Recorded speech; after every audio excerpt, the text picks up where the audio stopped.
Maidarpura police સ્ટેશનમાં નોંધાયેલી સિગારેટના વેચાણ અંગેના નાસ્તા ફરતા આરોપીને ઝડપી પાડતી સુરત શહેર એસઓજી સુરત શહેર પોલીસ કમિશનર સાહેબ શ્રી અનુપમસિંહ ગેહલોત નાઓ દ્વારા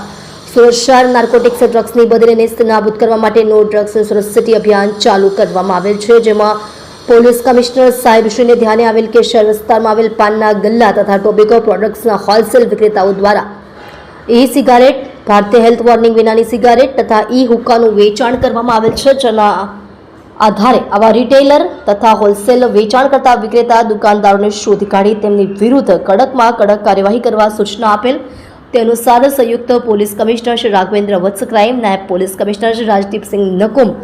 એસઓજી તથા પોલીસ ઇન્સ્પેક્ટર શ્રી નાઓના માર્ગદર્શન મુજબ એસઓજીની ટીમ દ્વારા નીચે મુજબની કામગીરી કરવામાં આવેલ છે. ઉપરોક્ત સૂચના મુજબ તારીખ 3/5/2025ના રોજના આધારે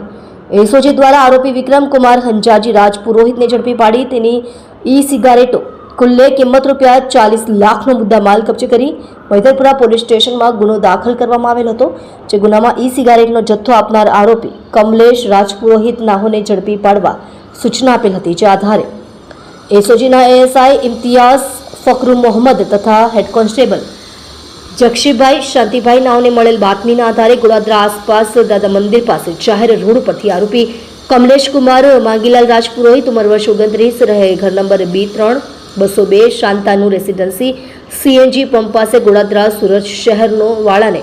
ઝડપી પાડવામાં આવેલ છે.